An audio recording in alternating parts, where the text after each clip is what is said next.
Are you in charge of leaders within your company? What are the biggest challenges that you're facing right now as people are transitioning back to perhaps the office if they are in hybrid mode or were in virtual mode before? I'm putting together a series of videos that talk about the 21 qualities that leaders must possess today to manage in this uncertainty that we're living through. And if you are interested in empowering your leaders and your organization, I invite you to share these videos with them so that they can also learn about the 21 qualities. These qualities are showcased in my book, Healing Leadership: How to Lead, Love, and Thrive in Business and Life. And I invite you to get your copy and give a copy to every single leader in your organization. And here's quality number 7. Hello, my friends. This is Dr. Ginny Barrow. This week, I'm shooting my 7th video on the qualities, the 21 qualities that we uncovered during the field study for my book, Healing Leadership. And these are the qualities that leaders must possess to successfully lead their teams during times of high uncertainty and challenges, which is exactly where we are right now. And these are the result of 41 interviews that I conducted with industry experts, the leaders that were showcased in my book, Healing Leadership. So here's number 7. A healing leader manages change and transformation. Transformational organizational change. These are ongoing activities that happen within the workplace consistently. There is no organization that I've been a part of where we haven't experienced change over and over, sometimes quarter after quarter, sometimes even as often as monthly. When we are going through periods of high demand, which create that resilience that we build, it requires our leaders, it requires you as the leader to manage that change and transformation in a way that is constructive for your team and your company, especially for our clients, our stakeholders, the people that are relying on our services or products to conduct business, to conduct their lives. And as a leader, when we are able to manage change and transformation in a constructive way, we have basically a tool that gives the people around us certainty. So how do we do that? How do we manage change and transformation in the middle of chaos? The number one tool that I use and that I teach my clients who are in my leadership programs is self-leadership.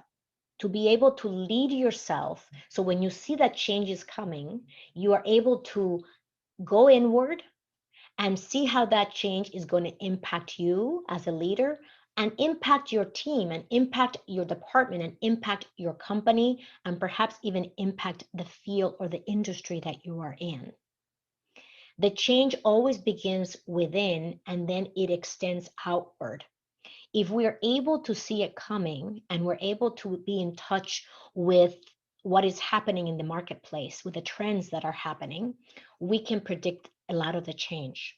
Sometimes the change trickles down to us, and we're not necessarily at the top, being the ones with the radar looking for the change, but rather we are the recipients of, by the way, these are the changes that we're making in the organization. Here's what needs to happen. So then our second tool that we use is communication, which we already talked about in terms of the skills that we need to lead powerfully during these times. To be able to communicate to your teams and to the people involved in the change, how the change is going to impact them. Their number one concern is how does the change impact them personally? And then how does that change impact them within the environment that they're in? So communicate how that change impacts the person and how you plan on how together you're going to come up with a strategy and a plan for how it's going to impact the rest of the organization, what you're going to articulate to the group unanimously so that they all hear the same message and they get that certainty that they need to proceed in the way that is most constructive. Transformation is constantly happening, as I said. Similarly, how do we communicate that this massive change that is coming down is going to be a positive or a good one for the company?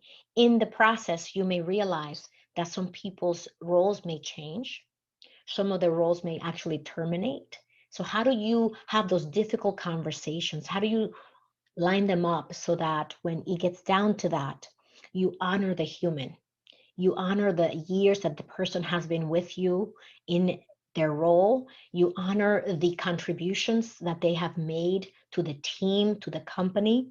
And I know those are really difficult conversations to be had, but how you handle those conversations, how you take the care to have a personal conversation with someone who is going to be let go or who's going to be downsized because of the change or transformation will speak volumes to how you are perceived as a leader and also how your company's brand is impacted by this transformation. We've all heard companies who go through change and transformation, and the employees are very happy with how it was handled. And most of the time, we hear the opposite. We hear nightmares, stories about how poorly a change and transformation was handled by the leadership team. So, as somebody in my community who listens to these videos, I want to share this skill with you of managing change and transformation so that when you are faced with it, you at least have these tools to hold on to. Go inward, figure out how that change is going to impact you and your team. So you start with yourself and then you extend it outward, and then communicate powerfully so that the people around you get the certainty they need to know how to navigate the change successfully. And sometimes it's not always good news. Sometimes it's the bad news of somebody having to leave or a whole department being cut from the organization, which could be really frustrating and devastating for people. So you help them give that change meaning, and you help them anchor in their strengths so that they know that even if this happened now, help them create a meaning that is constructive and positive, meaning that if this happened, there's definitely an opportunity for you to bring your gifts and strengths and superpowers to another organization that is waiting for the exact unique gifts that you have. And that, if we're able to do that as leaders, then we're doing an amazing job. So that is the seventh quality that the experts that I interview for Healing Leadership uncovered. And it's my pleasure to share these with you. If you need to reach me, you can always find me at callwithginny.com. And if you want to watch the previous videos that I shot on the 21 qualities, so far we're up to 7, please go to my YouTube channel and you will find the videos under Dr. Ginny A. Barrow YouTube channel. I look forward to speaking with you soon. Have a wonderful day.